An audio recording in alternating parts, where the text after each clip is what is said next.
One of the most misunderstood scriptures in the Bible is Proverbs 18:16. A man's gift maketh room for him, and bringeth him before great men. Many people read that verse and think a gift is a shortcut to success. What they don't realize is that a gift can open a door that your character must walk through. I learned this lesson firsthand. Growing up, we didn't have much money. We were poor by most standards, but Yahuah had placed something inside of me that no one could take away. Actually, two things. I could sing, and I could play the drums. I loved music.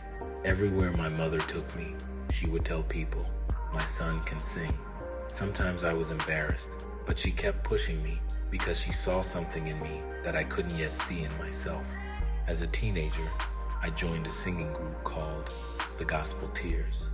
Until then, I had mostly sung solos in church. Suddenly, I was part of a group that was being booked almost every night somewhere in the city. People loved our sound. The crowds grew. The invitations increased. The fans multiplied. From the outside, it looked like a dream come true. But behind the applause, I began to see something troubling. I discovered that not everyone loved Yahuah the way they sang about him. Some people treated worship like entertainment. Some treated ministry like a business. Others lived one way on stage and another way when the microphones were turned off. I wasn't perfect, but I struggled with the hypocrisy. How could I sing about Yahuah's mercy and grace while living a lifestyle that mocked everything those songs represented? The more I saw, the heavier my heart became. One day I shared my concerns with my godmother. She listened carefully and then said something that would change my life. Yahuah will make a way for you. At the time, I didn't know how. I didn't know where. I didn't know when, but I believed her. To escape the environment around me, I joined the Navy. Like most recruits, I expected boot camp to be weeks of non-stop physical punishment and discipline. But on my very first day at Great Lakes Naval Base in Chicago, something unexpected happened. As we got off the bus, a drill instructor shouted, "Anyone here sing or play an instrument? Step forward."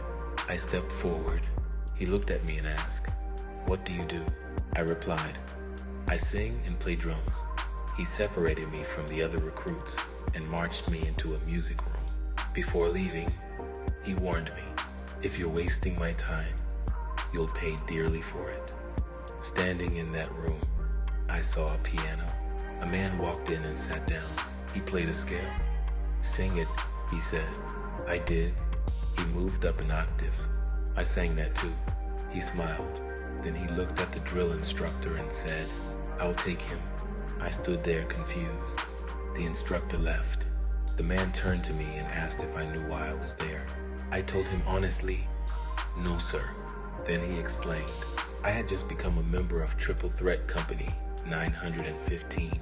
Instead of traditional boot camp, I would be traveling around Chicago performing at events and representing the Navy through music. While everyone else was being pushed through the standard routine, I was rehearsing, performing, and using the very gift Yahuah had given me years before. At that moment, Proverbs 18:16 became real.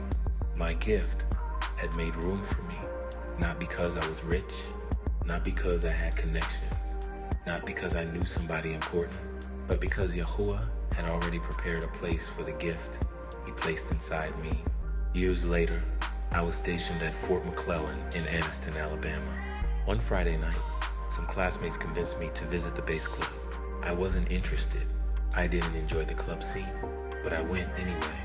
The place was nearly empty. A few of us decided to sing karaoke together. The song was Jeffrey Osborne's "We're Going All the Way." The plan was for everyone to take turns singing. Instead, after I started the first verse, the other guys quietly returned to their seats. Suddenly, I was standing there alone. I finished the song. When I got off stage, the host approached me. "Can you come back next week?" He handed us gift certificates for Red Lobster and told my friends to make sure I returned. The following week changed everything. When I walked into the club, there were nearly 200 people waiting, not for the event, not for karaoke, for me. For 2 months, it felt like I became a local celebrity. People recognized me everywhere. I was invited to clubs, birthday parties, special events. Everywhere I went, people wanted me to sing. Most people would have loved that attention, but I didn't, because deep down, I understood something that many gifted people eventually learn. The crowd loved my gift, but they didn't know me. They celebrated what came out of me without caring about what was happening inside of me, and that realization made me sad. Then, Yahuah showed me another lesson. A gift can attract people, but only purpose attracts the right people. David's gift on the harp brought him into Saul's palace. Joseph's ability to interpret dreams brought him before Pharaoh. Daniel's wisdom brought him before kings. Their gifts opened doors, but their relationship with Yahuah determined what happened after the door opened. Many people spend their lives chasing applause, but applause is temporary. Crowds are temporary. Fame is temporary. Even opportunities are temporary. What lasts is the relationship with the one who gave the gift. The greatest danger is not having a gift. The greatest danger is falling in love with the attention the gift brings. Because if you're not careful, you'll begin to worship the platform instead of the provider. I learned that Yahuah never gave me the gift of singing so people could know my name. He gave me the gift so his purpose could be fulfilled through my life. The gift made room for me, but Yahuah was always the one opening the doors. And that is the lesson. Don't chase the room. Don't chase the crowd. Don't chase the applause. Develop the gift Yahuah gave you. Walk in integrity. Remain faithful when nobody's watching. Then when the door opens, you'll know it wasn't the crowd that brought you there. It was Yahuah. Because a gift may introduce you to great men, but only Yahuah can lead you to your true purpose. A man's gift maketh room for him, and bringeth him before great men. Proverbs 18:16. Lesson. Your gift is not your identity. Your gift is a tool. The one who gave it to you is your source. When you remember that, success won't corrupt you, applause won't control you, and fame won't distract you from your purpose.